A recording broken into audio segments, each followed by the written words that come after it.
आज की प्रार्थना में जितने कोई भी जुड़े हैं, प्रभु यीशु मसीह के नाम में जय मसीह की। आइए मेरे प्रियो परमेश्वर के वचन को देखेंगे, जिस वचन से परमेश्वर हमसे बातचीत करना चाहता है। भजन संहिता अध्याय 34 पद 13 में कुछ इस प्रकार से लिखा है, अपनी जीभ को बुराई से रोक, अपने जीभ को बुराई से रोक रख और अपने मुंह की चौकसी कर कि उससे छल की बात न निकले। दोस्तों, आज हम लोग जानेंगे कि अपने मुंह की चौकसी हमें क्यों करना चाहिए, कैसे करना चाहिए। आइए हम लोग इस बातों को जानेंगे। आज परमेश्वर इन बातों को जानने के लिए मदद करे और इस वचन के द्वारा परमेश्वर आज हमें आशीषित करने जा रहे हैं। तो आइए हम लोग परमेश्वर के वचन को देखेंगे। हमें अपने मुंह की चौकसी करने की आवश्यकता है, ताकि उससे छल की बात, कपट की बातें, धोखे की बातें और व्यर्थ की बातें ना निकले, क्योंकि मनुष्य अपनी बातों के द्वारा दोषी और निर्दोष ठहराया जाएगा।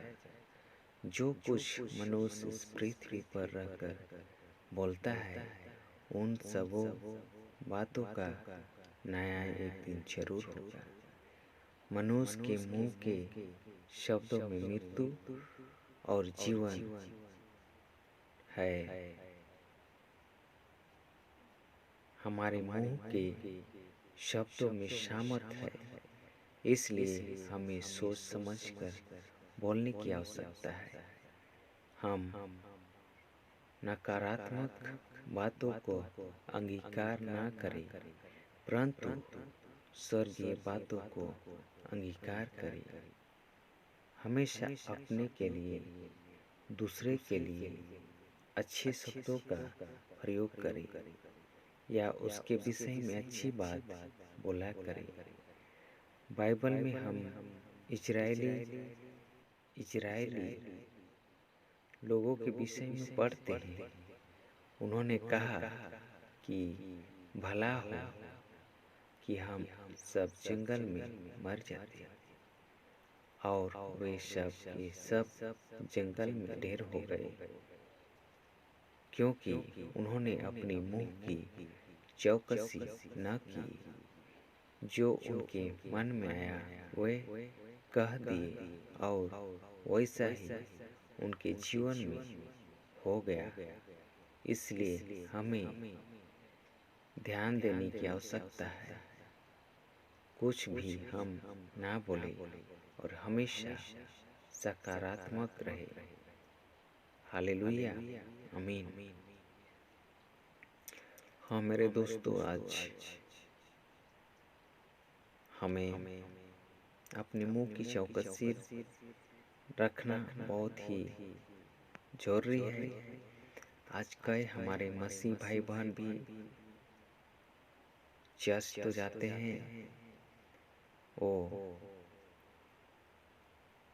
लोगों के बीच में प्रार्थना तो करते हैं, लेकिन कई ऐसे समय में अपने मुंह को बुरी बातों से नहीं रोक पाते हैं और वो गलत शब्दों को अपने मुंह से बोलते हैं, छल की बातें बोलते हैं, कपट की बातें बोलते हैं, एक दूसरे की निंदा करते हैं, एक दूसरे की बुराई करते हैं। ये तमाम चीज़ों को आज हमारे मसीह समाज में भी हम लोग देखते हैं। मसीह भाई बहनों को भी देखते हैं, जो कि हर एक लोग ये सारी बातों को करते हैं। तो आज हमें बहुत ही जरूरी है कि हम अपने मुंह को कंट्रोल करें अपनी मुंह की रक्षा करे गलत चीज़ों से बोलने के लिए। और इस प्रकार से हम करेंगे तो निश्चित रूप से परमेश्वर हमें आगे बढ़ाएगा, परमेश्वर अपनी आशीष को देगा। मनुष्य के मुंह के शब्दों में मृत्यु और जीवन है। हमारे मुंह के शब्दों में सामर्थ है। इसलिए मेरे प्रियो, आज हमें सोच समझ कर बोलने की आवश्यकता है। हम नकारात्मक बातों को अंगीकार ना करें, हमें स्वर्गीय बातों को ही अंगीकार करने की आवश्यकता है। और एक दूसरे के लिए हमें अच्छे बातों को बोलने की आवश्यकता है। कई बार हम लोग केवल शिकायत करते हैं एक दूसरे का टांगे खींचते रहते हैं। लेकिन आज हमें एक मसीह होने के नाते इन सारे चीज़ों से दूर रहने की आवश्यकता है। इन सारी चीज़ों को अपने जीवन से दूर करने में ही हमारी भलाई है और हमारी मसीहत का पहचान होगा। सो मेरे प्रियो, आज यदि आप इन सारी चीज़ों को अपने जीवन में करते हैं, या तो आपकी फैमिली में होती है या तो आपकी यारों दोस्तों के बीच में होता है, तो आज परमेश्वर से प्रार्थना करने की आवश्यकता है ताकि ये सब सारी चीज़ों से दूर रहे, अपनी मुंह की चौकसी कर सके। आइए मेरे प्रियो, हम लोग प्रार्थना करेंगे और निश्चित रूप से परमेश्वर हमारी मदद करेगा।